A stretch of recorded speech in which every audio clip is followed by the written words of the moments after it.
Hi అండి, welcome to our channel SL Telugu academy. తెలంగాణలో district court 2026 notification విడుదల కావడం జరిగింది. అందుకోసం జీకేలో భాగంగా హిస్టరీలో ముఖ్యమైన వ్యక్తుల గురించి ముఖ్యమైన ప్రశ్నలు. 1వ ప్రశ్న, భగత్ సింగ్ని ఉరితీసినప్పుడు అతని వయసు ఎంత? జవాబు 23 సంవత్సరాలు. 2వ ప్రశ్న, ఇంక్వింబాల్ జిందాబాదు అను నినాదం చేసిన వారు ఎవరు? జవాబు భగత్ సింగ్, బటుకేశ్వర్ దత్తులు. 3వ ప్రశ్న, సచింద్ర సన్యాల్ రాసిన గ్రంథం పేరు ఏమిటి? జవాబు బందీ జీవన్. 4వ ప్రశ్న, సుభాష్ చంద్రబోస్ సంపాదకుడిగా పనిచేసిన పత్రిక ఏమిటి? జవాబు ఫార్వర్డ్. దీన్ని స్థాపించిన వారు సిఆర్ దాస్ గారు. సుభాష్ చంద్రబోస్ జన్మించిన రాష్ట్రం ఒడిస్సా. 1897 జనవరి 23న ఈయన జన్మించారు. జాతిత్వం బెంగాలీ.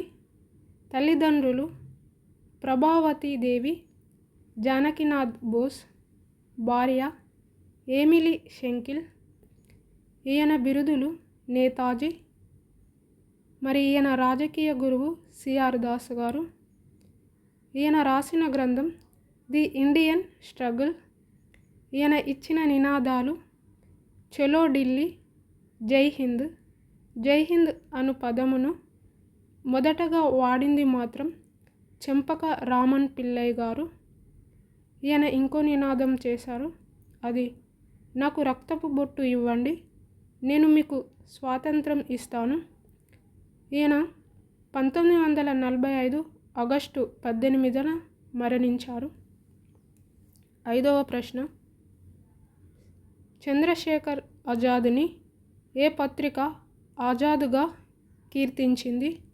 జవాబు వచ్చేసి మర్యాద అనే పత్రిక.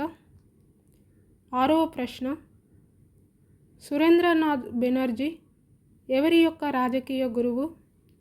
జవాబు బిపిన్ చంద్రపాల్ యొక్క రాజకీయ గురువు.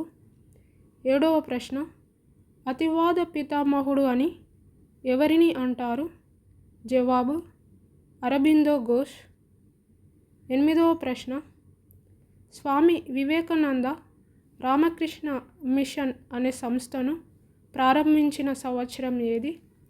జవాబు 1897 బేలూరులో ఈ సంస్థ ప్రారంభించారు. ఇది ఒక సామాజిక పరమైన మరియు ఆధ్యాత్మిక సేవా సంస్థ. స్వామి వివేకానంద అసలు పేరు వచ్చేసి నరేంద్రనాథ్ దత్తా. ఈయన 1863లో కలకత్తాలో జనవరి 12న జన్మించారు. జనవరి 12న జాతీయ యువజన దినోత్సవం జరుపుకుంటారు.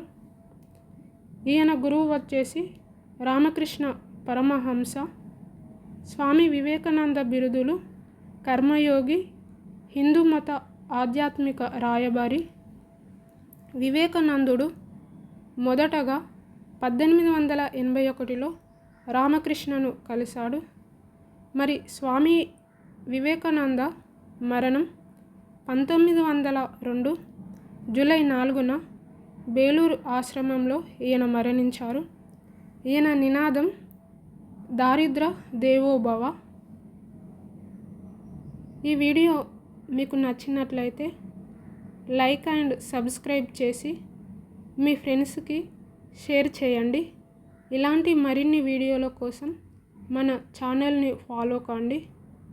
Thank you all.